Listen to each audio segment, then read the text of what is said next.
Halo semua, kita bertemu kembali dalam mata kuliah Komunikasi Antar Budaya. Saat ini kita akan bicara tentang Interdependent Global Society atau ketergantungan masyarakat global. Nah, di sini sebenarnya ada satu kutipan dari Euripides. Di sini ada tulisan all is change, all yields its place and goes. Jadi istilahnya apapun itu berubah, semua itu berubah, termasuk masyarakat, termasuk globalisasi, termasuk sebuah ketergantungan. Nah, kita akan bicara seputar itu, bagaimana perubahannya, lalu seperti apa masyarakat global itu, mengapa mereka saling ketergantungan. Yang pertama adalah bahwa Cabrera dan Unruh melihat bahwa eh, ekonomi, lingkungan, kemudian sumber-sumber alam, pendidikan, dan kesehatan itu semua saling berhubungan antar satu sama lain. Dari benua yang satu dengan benua yang lain, negara yang satu dengan negara yang lain, saling percaya, saling bergantung, dan saling mempengaruhi secara perekonomian, secara lingkungan, secara sumber daya alam, dan juga bagaimana sistem kesehatan di satu negara dengan negara yang lain atau antar negara yang lain. Nah, di sini dalam bukunya Samovar itu ada beberapa tantangan untuk masyarakat global. Sudah disimpulkan ada 1, 2, 3, 4, 5. Ya, ada 5 poin di sana. Tantangannya seperti apa? Yang pertama adalah tentang perubahan sosial. Itu ada tentang jumlah populasi di seluruh dunia.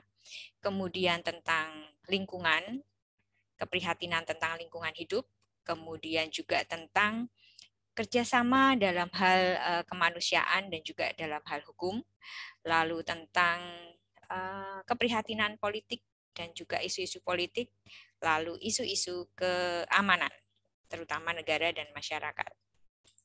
Kita satu persatu akan melihat.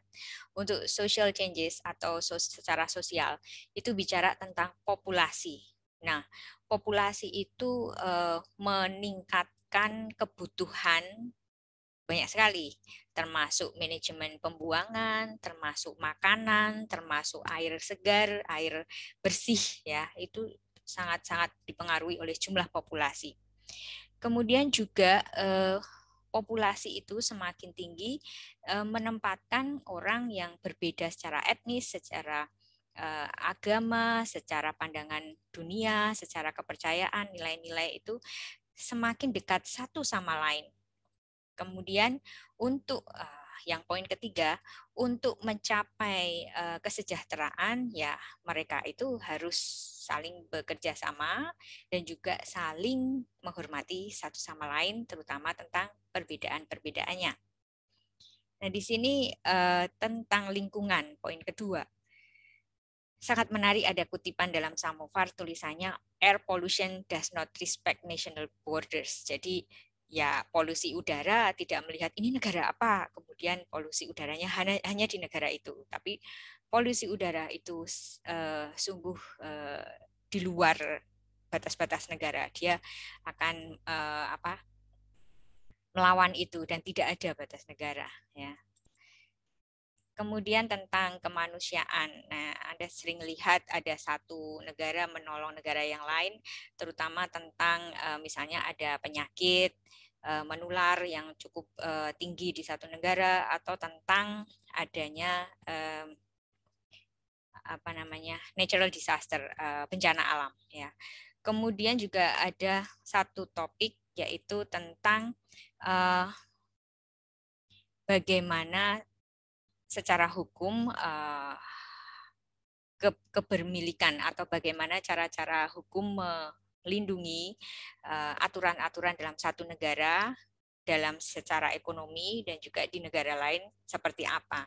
Nah, di situ pasti ada perubahan-perubahan, semakin global, semakin kompetitif. Kemudian tentang politik, secara domestik ya pasti ada banyak konflik. Salah satunya adalah tentang capital punishment, itu tentang hukuman mati. Ada perdebatan, kemudian perdebatan tentang perlindungan anak atau child custody, misalnya orang Jepang dengan orang Amerika mungkin punya perbedaan politik juga. Kemudian perbedaan pandangan tentang makanan genetically modified food, misalnya seperti secara sederhana semangka tanpa biji atau anggur tanpa biji. Mungkin di budaya yang lain tidak bisa itu diterima ya. Lebih lanjut lagi ada banyak contoh di dalam buku ya.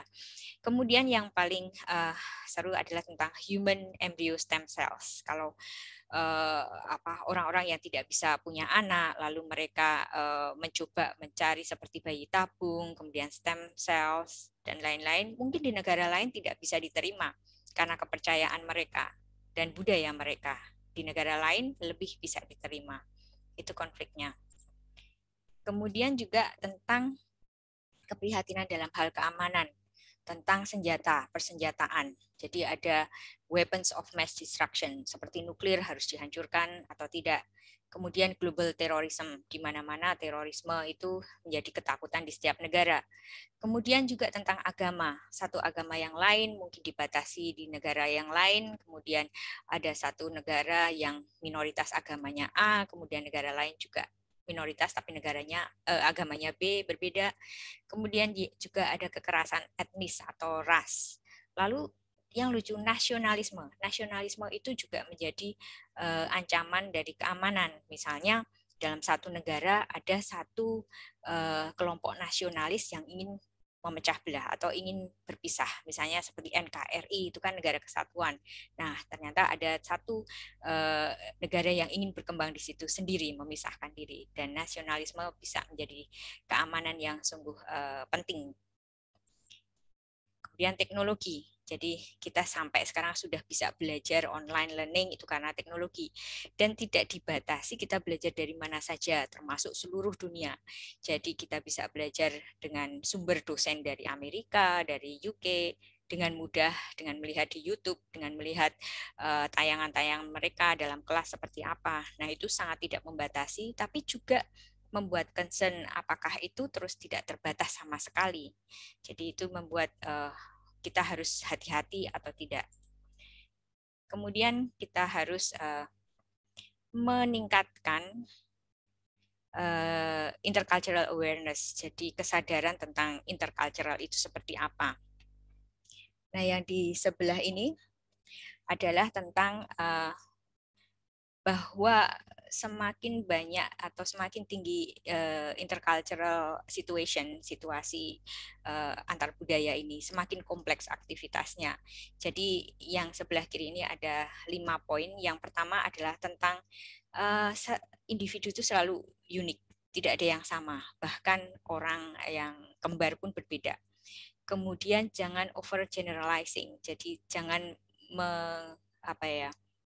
membuat orang itu satu pengetahuan dianggap sama dalam satu kelompok.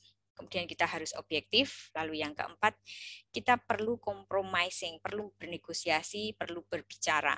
Kemudian yang terakhir bahwa komunikasi itu menyelesaikan semuanya itu hanya mitos sebenarnya. Nah, di poin terakhir ini bahwa komunikasi itu bukan universal solution yang di pojokan itu. Karena kalau lapar tidak bisa diselesaikan dengan komunikasi. Ya lapar harus butuh makan. Kemudian sakit harus butuh obat. Jadi komunikasi itu tidak segala-galanya. Walaupun itu sangat membantu, terutama di dalam kemampuan kita di intercultural communication. The end, yaitu itu saja tentang bagaimana ketergantungan dalam masyarakat global. Terima kasih.